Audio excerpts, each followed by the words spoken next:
구약성서를 공부하는 데 있어서 이 고대 이스라엘의 규모가 어느 정도 되는가라고 하는 겁니다. 이 규모는 여러 가지로 우리가 면적이나 영토 뭐 이런 거를 통해서 알 수 있지만, 또 하나 우리가 중요한 것은 고대 이스라엘 역사든 그 고대 이스라엘의 이 삶의 주인공이 된 이스라엘 백성들의 규모가 어느 정도 되는가라고 하는 것, 이것을 우리가 이해하는 것이 필요하다. 어떤 이들은 고대 이스라엘을 굉장히 큰 나라로 우리가 생각하는 사람들도 있고, 또 어떤 사람은 너무나 작은 그런 나라로 생각하는 그런 사람들도 있는 것이 현실입니다. 따라서 우리가 이제 오늘 이 시간에는 고대 이스라엘의 인구의 숫자, 즉 인구의 규모가 어느 정도 되느냐라고 하는 것을 우리가 한번 같이 생각해 보겠습니다. 우리가 성경을 읽어보면 구약성경 시대 때의 어떤 인구의 규모를 이해하는 건 굉장히 어렵고, 특별히 그것을 실제적인 숫자로 제시하는 것 역시도 매우 어렵습니다. 따라서 우리가 지금은 고대 이스라엘 사람들의 인구를 추정할 수밖에 없다라고 하는, 그래서 그 인구로서 이스라엘의 규모를 연구하는 것에 한계점은 있다라고 하는 것을 우리가 인정하고, 이제 이 공부를 그 연구를 우리가 시작하도록 하겠습니다. 오늘날 인구를 추정하는 방법은 여러 가지가 있는데, 그중 고고학자들의 발굴 결과를 바탕으로 고대 이스라엘 사람들이 거주했던 지역을 추정하고, 또 발굴된 지역의 토기의 수나 발굴 지역의 면적, 그리고 주변에 있는 수량, 물, 그리고 밭의 면적, 이런 것들 등의 기초적인 자료로 그 주거지에 있었던 사람들의 숫자, 규모를 이제 제시하는 겁니다. 이거는 전적으로 가설에 의한 것이지 확실하게 이 숫자가 맞다라고 하는 것은 우리가 말할 수 없지만, 그러나 또 그냥 터무니없이 숫자를 제시하는 것이 아니라 어떤 그 근거를 가진, 합리적인 추론이 가능한 그런 근거를 가진 그런 숫자다라고 하는 겁니다. 이거는 우리가 오늘날 어떤 집회가 있으면 집회 참여한 사람의 숫자를 계산하는 방식의 어떤 공식에 의해서 적용해서 그 사람의 숫자가 얼마다라고 제시할 때, 방송국이나 또는 경찰이나 주최 측이나 이런 데에서 제시하는 숫자들의 차이가 나타나는 것처럼, 연구자들이나 연구하는 방식이나 또는 제시하는 어떤 가설 등에 의해서 숫자는 얼마나 가변적이다라고 하는 것을 우리는 염두에 두어야 합니다. 그러나 막연하게 우리가 상상에 의해서만 인구를 추정하는 것이 아니라, 나름대로 우리가 그 숫자를 우리가 추정해 보는, 나름대로 이성 학문적이고 과학적인 방법으로 연구하는 것은 주로 구약시대 때는 이스라엘의 고고학자들에 의해서 제시되어지는 경우들이 많이 있습니다. 이스라엘의 고고학자 가운데에서 특별히 브로시라고 하는 사람과 그 다음에 이스라엘 핑켈슈타인이라고 하는 이 두 학자는 어떤 고고학적인 어떤 자료들을 바탕으로 이스라엘 북왕국의 또는 남왕국의 인구를 우리가 추정하는 것을 우리가 볼 수가 있습니다.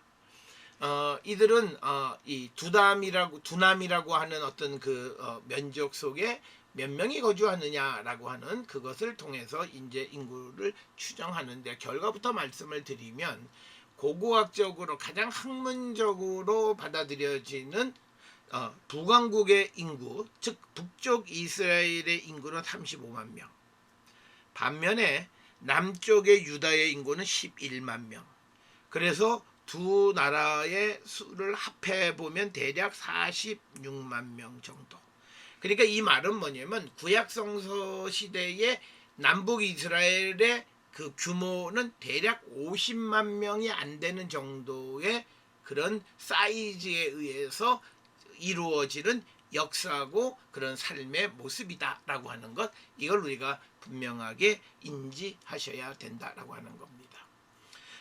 이제 요것을 조금 더 우리가 그 세분해서 보면 북쪽 왕국의 총 거주할 면적을 11,500 평방킬로미터, 그리고 인구 밀도는 킬로미터당 31명 정도로 추정합니다. 반면에 남쪽 유다 지역에서 사람이 살 수 있는 면적은 그 북쪽보다 굉장히 작아요. 5,000 평방 킬로미터, 그러니까 6,500, 두 배나 북쪽 이스라엘이 훨씬 면적이 넓다라고 하는 겁니다. 그래서 인구 밀도도 북쪽은 31명이었는데 킬로미터당, 평방 킬로미터당, 남쪽은 평방 킬로미터당 22명에 달하는 겁니다. 그러니까 뭐냐면 북쪽의 인구 밀도가 높고, 그건 뭐냐면 많은 사람이 영토가 넓지만 많은 사람이 거주한다는 거. 남쪽은 영토는 작지만 적은 사람이 거주했다는 거죠. 그래서 인구가 앞에서 보았듯이 35만 명과 11만 명이죠. 그러니까 인구 밀도의 차이, 이렇게 인구의 차이가 나타나는 것을 통해서 우리가 짐작할 수 있는 건 북쪽에 사람이 거주하는 환경이 훨씬 더 좋은 환경이었다라고 하는 것을 우리가 예측할 수 있다라고 하는 겁니다.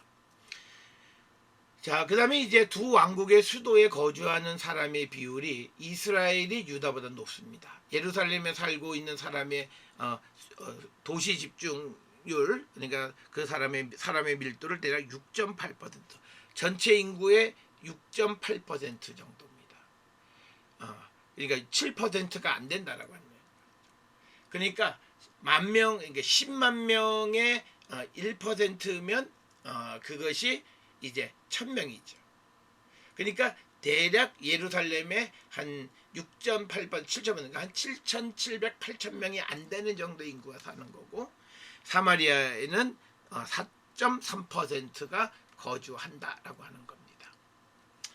자, 그래서 우리가 이런 데이터가 우리가 오늘날 고고학을 바탕으로 해서 나름대로 과학적인 방법으로 추정하는 구약시대 때 인구의 그 사이즈가 되겠습니다. 그런데 이제 문제는 뭐냐면, 우리가 출애굽 당시에 20세 이상의 장정만 60만 명이다라고 하는 성경의 기록이 있습니다.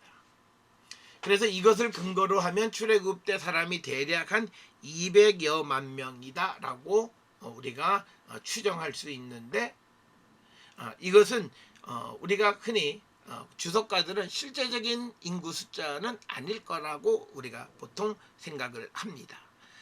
오늘날 이스라엘의 인구는 600만 명 정도죠. 이 중에서 유대인은 한 450만에서 500만 사이입니다. 그러면 지금부터 출애굽이라고 하는 것은 2000년, 그러니까 2000년 또 1000년, 한 3000년 이전의 인구가 지금의 인구에 비해서 반밖에 안 된다. 이거는 말이 안 되는 거예요. 그래서 우리가 성경에 기록되어 있는 장정만 60만 명 이상이 출애굽했다는 민수기의 기록은 많은 사람이 이주했다라고 하는 것을 나타내기 위한 어떤 하나의 표현의 방법이었다라고 하는 겁니다. 그래서 이러한 인구 추정은 역사 기록의 진위를 판단하는 데 굉장히 결정적인 영향을 끼칩니다. 예를 들어서 우리가 주전 701년 아시리아 제국의 사네립 왕이 공격했을 때에 사네립이 유다에서 남녀 젊은이들을 한 20만 150명을 포로로 끌고 갔다라고 하는 기록이 있고, 또 열왕기하 19장에 보게 되면 아수르 제국의 군사 18만 명이 하루밤사이에 죽었다라고 하는 이런 기록들이 있는데, 사실 이 두 기록들에 이게 역사성에 문제가 있다는 거죠. 역사성에 문제가 있다는 거죠. 왜냐면 너무 사이즈가 너무 크다라고 하는 거예요. 특별히 우리가 열왕기하 19장에 나타나는 하룻밤에 18만 명이 죽었다면 이걸 전부 다 어떻게 매장을 해요? 이걸 매장을 하지 않으면 그것에 질병이 돌아서 사실은 18만 명 죽은 게 축복이 아니라 이스라엘에게 재앙이 될 수 있다라고 하는 겁니다. 그렇기 때문에 우리가 이런 이 아시리아 사내립의 기록에 나와 있는 20만 1,150명 또는 구약 성경의 열왕기하 19장에 등장하는 18만 명 이런 것들은 과장된 숫자이지 실질적인 숫자가 아니다라고 하는 것을 우리가 기억하시면서 대략적으로 구약시대 때에 이스라엘이 번성했을 때에 그 인구는 대략 한 6만 명 정도 되어지는 그런 것. 그리고 남쪽과 북쪽의 인구의 비율은 남쪽 유다의 11만, 북쪽의 35만 명 정도. 그래서 북쪽이 3배 이상 더 많은 인구. 면적 역시도 북쪽이 훨씬 더 크고 자연적 환경 역시도 훨씬 더 좋은 곳으로 우리가 추정할 수 있다라고 하는 것. 그래서 우리가 대략 이런 인구를 가지고 구약 시대 때의 역사의 스케일은 이 정도다라고 하는 것. 그것을 우리가 염두에 두고 구약 성경을 이해해야 그 구약 성경의 발륨을 정확하게 이해할 수 있다. 이렇게 설명드릴 수 있습니다.